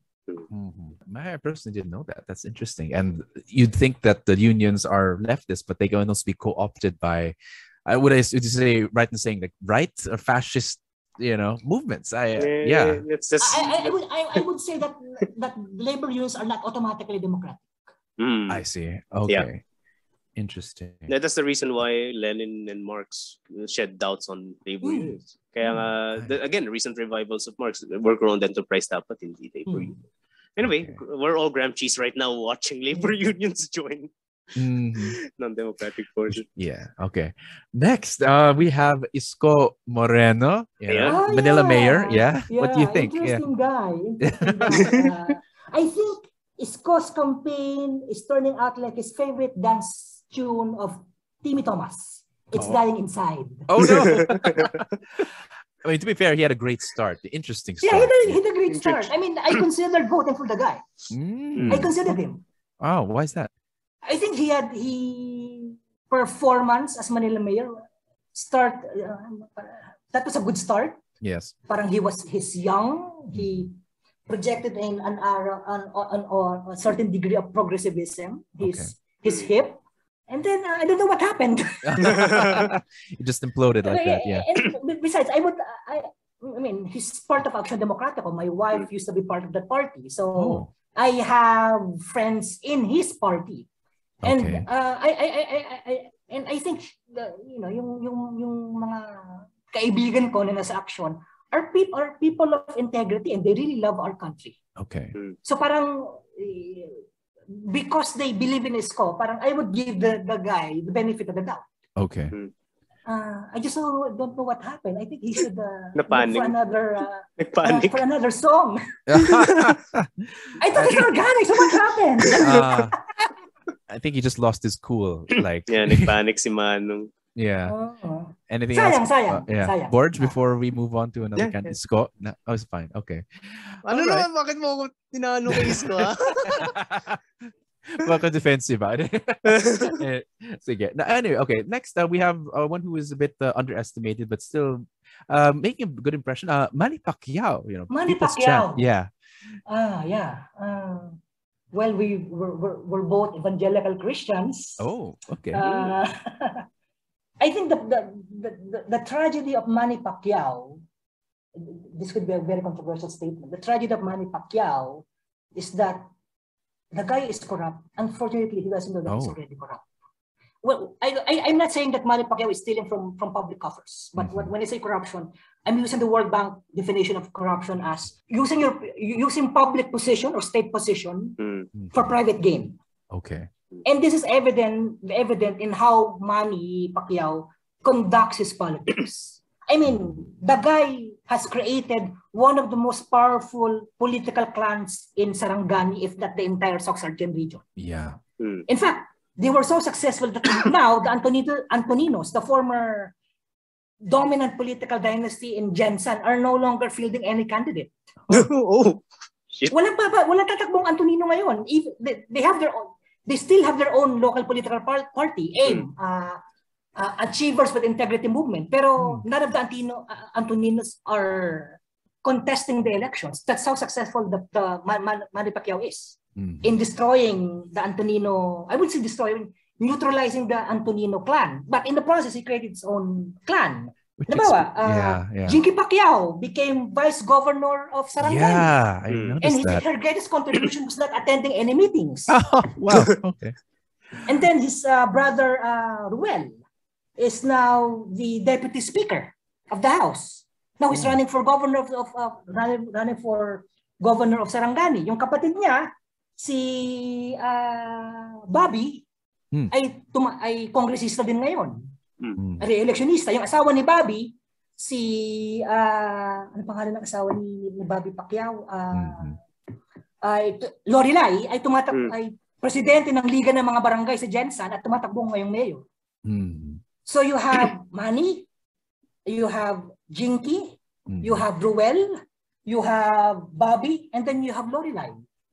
Ngayon, yung anak ni Manny Pacquiao, si Jumuel, ay member ng Executive Council ng Workers and Peasants Party, WPP. Really? Wow. No, he's not a party list nominee, but he's an officer of the party. So, anything could happen. Interestingly, I like the name of their party, WPP, para siyang wrestling. Wrestling Professionals of the Philippines. Vince McMahon. New info sa akin na kung gaano pala kalaki yung Paklan. Kaya medyo they're the biggest, political dynasty now in Sarangani. That explains why he made a very defensive answer when he was asked about political dynasties. Binoto kami, di ba? Paano binoto ng mga tao? Pero to be fair kay Pacquiao, ang sabi niya ay, if Congress passes an anti-political dynasty bill, he would sign it. Okay. To be fair sa kanya. But since the Congress dominated political dynasties, that's not gonna happen. No, it's not gonna happen. All right. If he becomes president. Interestingly, maganda yung proposal ni Ka Leody. Ang proposal ni Ka Leody ay, I think it's a bit more realistic. Ang proposal niya ay to, in a way, sidestep Congress by pushing for a people's initiative on the anti-dynasty bill. I think it's worth considering. Yung ganang proposal ni Ka Leody. Gosh, kunin si Aling Junisha barangay captain or something. Hindi, si Aling Junisha ang godmother, hindi na niya kailangan ng posisyon. Siya na yung She's the matriarch. Siya na matriarch eh. But I'm shocked actually, but thank you for informing. That's a lot for Manny Pacquiao's side. Yeah. Thank you. May bago ka nagsasalapin sa next book chapter mo. We'll see. Well, and last one, at least for this one, we have Vice President Leni Robredo. Now, what do you think about this? Okay. Well, she's the most qualified in terms of experience. Okay. Also, in terms of advocacy, I think may mga certain convergence points in terms of advocacy si Ka Leody tsaka si Vice President Robredo. Against yung pagtutol sa red tagging, against EJKs, against human rights, yung commitment na if they win, they're going to turn over the outgoing president to the ICC. So there are a lot of convergence points. I think Leni Robredo really is the darling of Filipino liberalism. I'm not saying liberal party, but Filipino liberalism. But the EDSA base. She's the most qualified. I mean, yung in 2021, yung kanyang budget lang sa OVP was only 900 million pesos, wala pang 1 billion. But she had done a lot for she was able, yung angat buhay niya, she was able to mobilize an additional 500 million pesos that benefited more than 300,000 poor communities. And yung additional 500 million na yon came from the private sector and from foreign donors. So, abilidad yung ale. To be fair sa kanya, mabilidad. And then, alam ba, ako, personally, yung pamilya namin was a beneficiary of that. Kasi nung last year, April, tapos yung kasagsagan ng surge. Inatake yung tatay ko ng TB. Bumalik yung TB niya. Wala kaming makuhang ospital. Puno lahat ng ospital. Wala rin kaming makuhang sasakyan para dalhin sa ospital. So, what we did, nag-log in kami sa Bayanihan e-consulta. Less than an hour, may tumawag ng volunteer doctor. Then sinabi namin na hindi po namin makontak yung personal doctor ng tatay ko. Sila kumontak. So in a way, I don't want to use this word, no, kasi it's too born againish. Pero in a way, yun ang pagpapatuo ko doon na her program works. I think the tragedy of Leni Robredo is that even though she's the most qualified, your qualifications, even though you have the best qualification, doesn't mean that you would automatically win the elections. And the surveys shows that. I'm not saying that she's gonna lose, but it's an uphill battle. Medyo malaki-laki yung habulin niya. This podcast is gonna be it's gonna be released on May 1. On Labor Day, May 1. Yeah. The following week, election na. So parang, does she still have time to catch up? Medyo malaki-laki na from 24%, then two-digit na talon ng kailangan niyang gawin. The odds are not in her favor. Yeah. So, yun yung sitwasyon niya. That or the surveys are wrong. Which, hindi lang naisip ko if Leni wins, social sciences would suffer. Surveys would suffer. But, kasi, again, I'm relatively up yung case of Grace po na hindi siya na-capture sa top 12 ng surveys dati. Tapos, flash siya nag-top sa Senate. So, there may be some, but then again. We'll never know. I mean, we'll know after May 9. Yeah. Yes. We don't want to predict even. Hindi ako predict. Okay. Ano pa close. Well, I think that's last of the major candidates, quote unquote. But maybe at least since we mentioned it earlier, maybe we can remark on one more candidate, Roberto Gonzalez. Idol ni Matt yun. No. I have said it before. He is the old version of me running for president. But again, you seem to mention something about it. Maybe last remark on that in his candidacy. He's the socialist. Yeah. Interestingly, the left doesn't have good relations with PDSP. Okay. Even the SocDem segments of the left don't have good relations with PDSP. Ang tingin nila sa PDSP ay they are democratic socialists in name, but their charitable description of their party is that they're Christian Democrats. It's charitable. That's charitable. That's charitable. Minsan hindi pa beyond that pa yung description nila sa PDSP at para sa kanila parang his stint when he was the National Security Advisor of Gloria proves that. I mean, a lot of activists got harassed during the time of GMA. Under an administration wherein supposedly you have a left-leaning National Security Advisor. So yun. In fact, when you ask fellow socialists and fellow leftist activists, pag tanong mo, kaliwa ba ang PDSP? They would say no. It's not for me to confirm that or not. Tingin ko it would actually be a good idea to have a conversation with them. Parang how do you say that you're actually the democratic socialists? I also want to know where are they coming from? I think one of the limitations in the literature is that here in the Philippines you have so much written literature on the National Democratic Movement and its various permutations. You have literature on Makabayan because in a way, Makabayan, a certain segments of Makabayan came from that tradition. But you have very little literature on the Social Democrats in the Philippines, whether that's Pandayan or PDSP. So I think that's a lacune in the literature. I see. Ano ba talaga sila? Yeah. Okay. Interesting stuff. It's actually This is a very surprisingly informative segment. So thank you for that. Now, let's start to wrap up the podcast with the final question, which is, of course, your open message. First, to maybe fellow socialists that may be listening out there, or maybe someone who's already considering socialism. And another maybe is people who are maybe yet to be socialists or like non-socialists. And maybe what do they get wrong? Maybe what they need to understand. So maybe. So for now, your open message, go.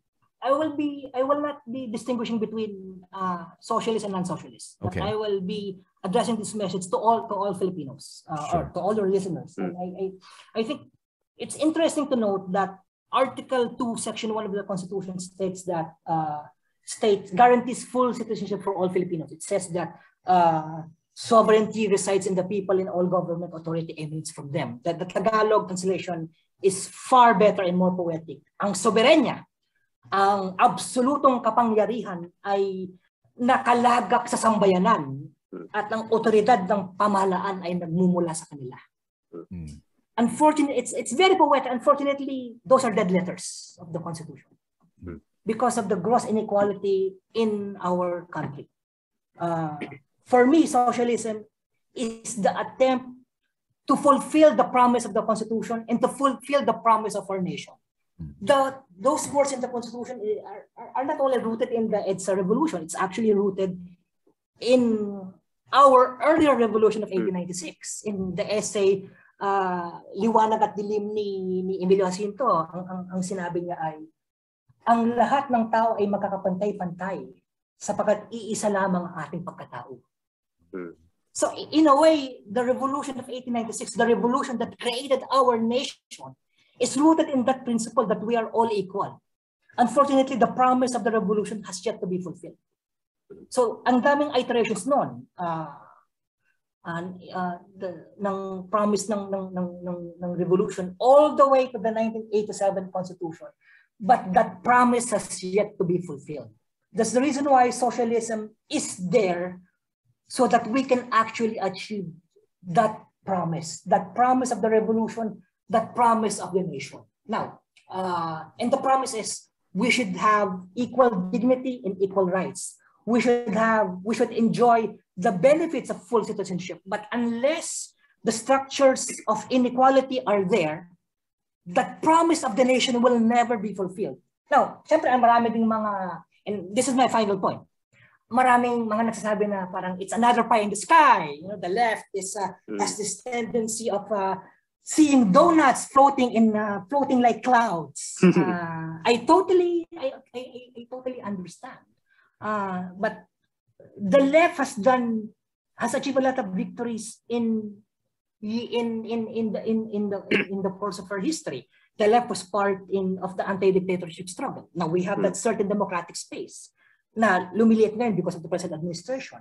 The left was part of the feminist movement. Our first elections were in 1902. But the left, along with the early suffragettes, pushed for universal suffrage, that women also be given the right to vote, and which they got in 1937. In a way, tama si Martin Luther King, parang the arc of the moral arc of the universe is long, but it bends towards justice. At ako, parang, I always find inspiration and refuge doon sa quote ni Arundhati Roy when she said, another world is not only possible, she's on her way. And on a quiet night like this, I can actually hear her breathing. Maraming salamat, magandang gabi po. Wow. Nice. Beautiful. I'm tearing up a bit. My good. Thank you so much. Yeah. Maraming salamat, Kiko. So, Borj, would you like to say concluding notes on this episode on socialism? Again, maraming salamat, Kiko, for this. This has been very informative. It's a grand review of socialism in the Philippines as well, and I think we would have future episodes on the other children of socialism. So, but regarding the socialism in the Philippines, especially the left, I think I can expose one of my hidden projects right now, so it's no longer hidden. One aspect of the left, or this notion of what a revolution is, there's one missing piece, I think, and that is a grasp of pragmatism. And pragmatism is It's not only about being practical. It's not only about making things work. It's about experimentation.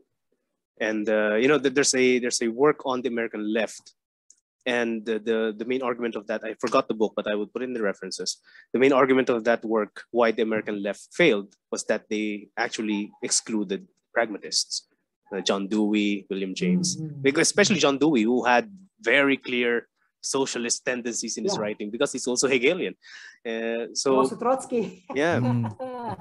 Pero yeah, I think for the Philippines, or for Philippine socialism, or for the left here, it's time to be a bit more pragmatic, to be both, having clear measurable goals, which is already being done, but, to be also to be experimental, to open yourselves up to experiments, to entertain uncertainty. Kasi, if we're going to fight, we need to fight to win. Hindi naman fight until matapos eh. We need to fight to win, and and I think that's what's a bit missing or lacking. Right. Kasi if you focus on the win, you would do much more than what is being done now. We would have more on socialism soon. Yeah. Socialism and its brothers and sisters and comrades. Yeah. Okay. Yeah. You gave a preview of that. The problem with socialism is when you put different socialists together in one room, they would just... Yeah. Actually, honestly, this has been a very cathartic episode for me, because I do have some empathies and sympathies with leftist literature and leftist politics. But of course, most likely, it's because, again, of the rabid vanguardisms that I also have a problem with, whether it be in student parties or even in parties that similar to what Kiko has said, they're not always the most sensible people. But of course, this conversation with Kiko reminds me that there are people who are deeply embedded in humanism and in nuance and reason. So I do appreciate for that reminder. And really, particularly his definition of this reasonable response to inequality. It is literally one half of my politics. Put me anywhere else in another country, I'd be mostly liberal. I'd be traditional. I'd be Christian. More right of center. But because I'm a Filipino who lives in the Philippines, and embedded in it is the economic inequality, it will always be a part, because again, it is one of the few things that actually confronts economic inequality. So I do agree that it does. Parts of the solutions to our country would have a socialist flavor, So thank you for this episode, both of you, actually, for reminding me of that. So yeah. Okay. Matt's gonna turn left. All right. Anyway, so let's move on to our final part of our episode, which is recommendations, where us and the guests would recommend certain materials that would help, again, supplement this discussion we had today. So kung nabitin kayo, you can read or watch or listen to whatever. So as the guest, Kiko, what would you have to recommend for our listeners? Okay.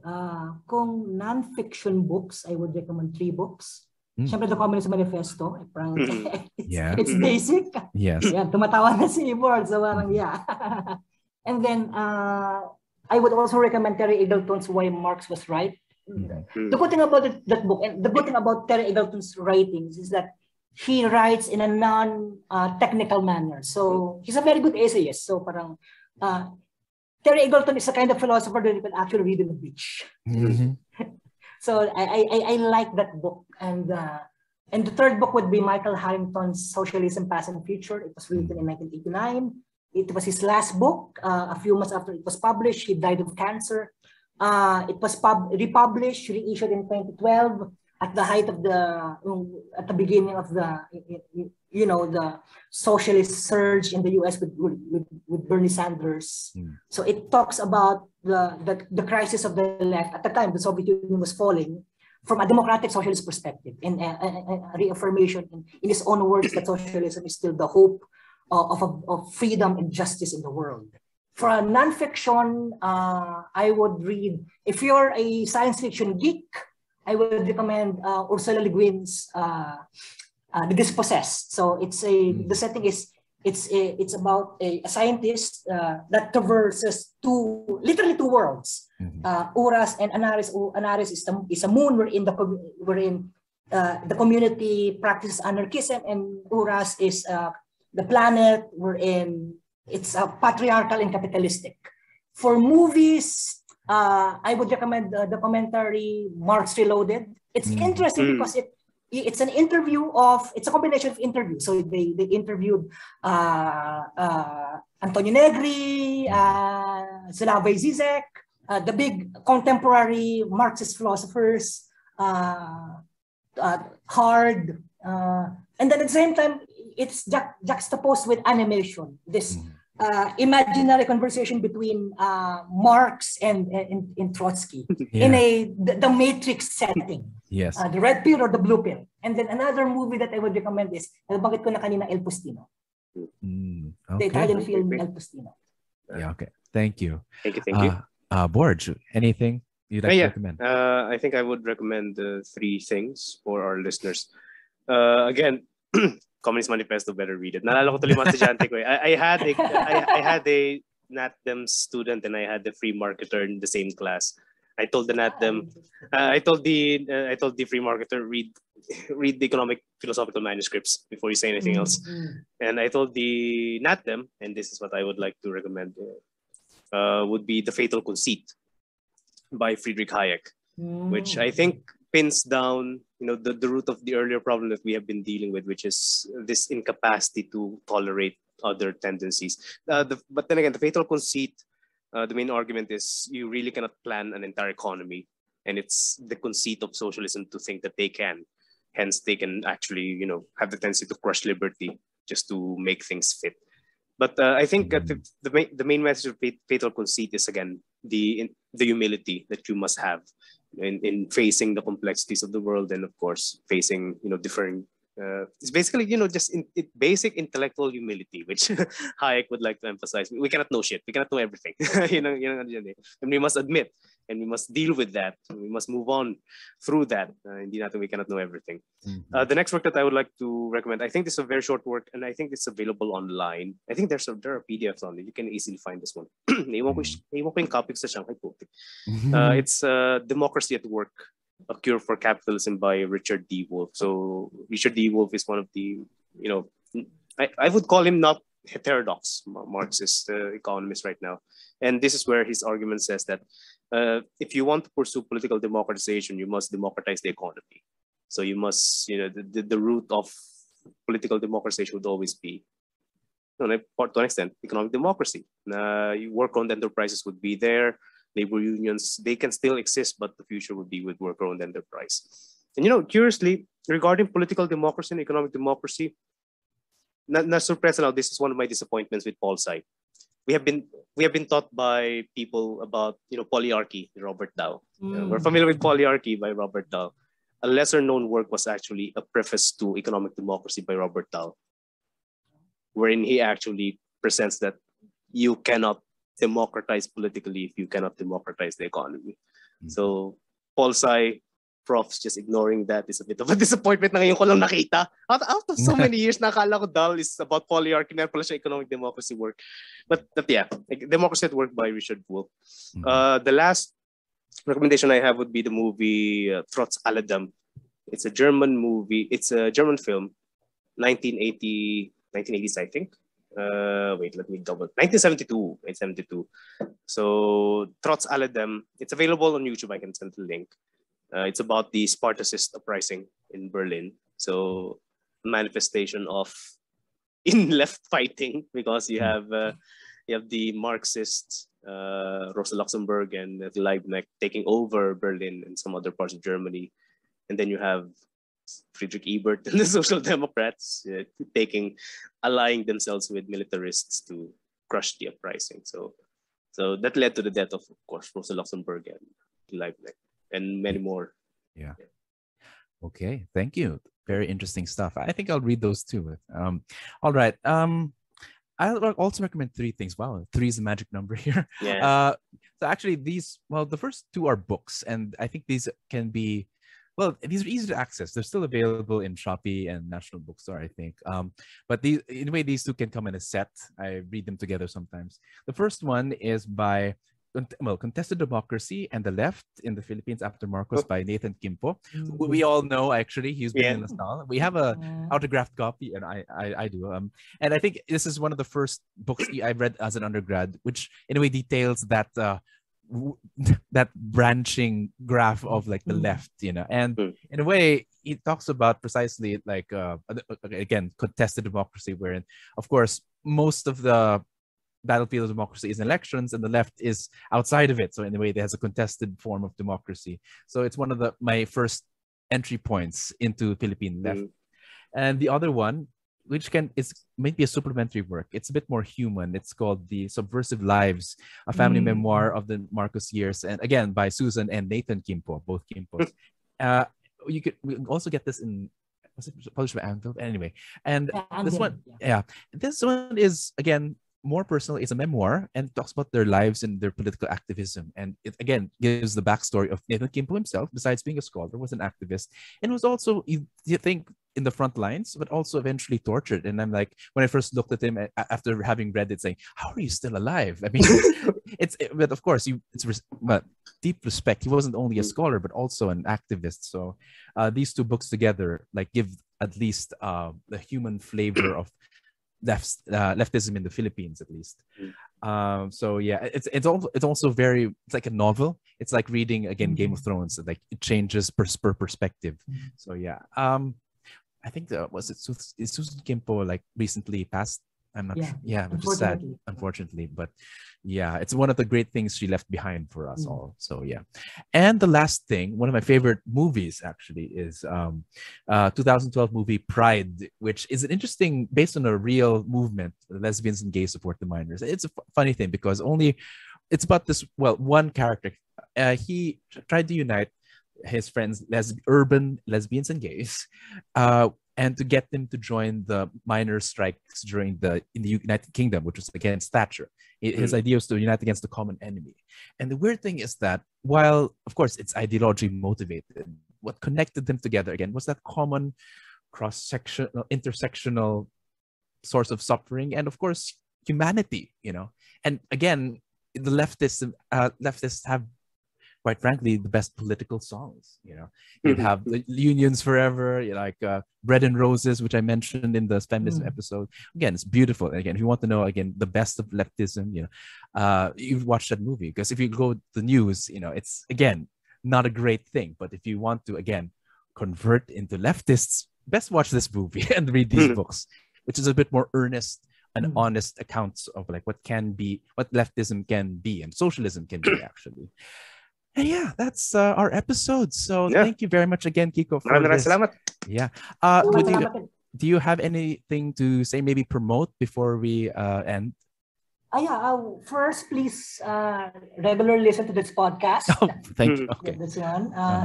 To be fair, they have good content. Thank you. Before the recording, I said that they're one of my favorite episodes. Their episodes on Hannah Arendt, and I also like the episode on with Tarantadong Kalbo because one of our favorites too. It's still cerebral, but parang there's a certain immediacy in the conversations. So I really like that parang kokoro to kokoro, puso sa puso, but still within that intellectual milieu. So I really find that conversation interesting. And I'm the editor-in-chief of Praksis, the Journal of Social Democracy. Because we're socialists, the journal is freely downloadable. Okay. Just go to it's actually the official publication of SocDem Asia, the Asian Social Democratic Network. So just go to our website and download our previous issues for free, and you can also find good content there. Wow. Great. Well, thanks for the endorsement, but also please check out his content as well, the journal. And clearly he's very informative and interesting to listen to. And if you want more of that, please, listen to see his work. Okay, so thank you. And It's a long episode, but it's definitely worth sorry it. about that. Okay lang. It's a large ideology. What can we expect? It's a massive ideology. Massive ideology. Yes. Okay. So the PI podcast may be found in YouTube, Anchor, and Spotify. Please follow us there. And if you have any messages for us and maybe suggestions, comments, questions, you may send us an email at pipodcastph@gmail.com. But until the next episode, magandang gabi, mga ka-PI.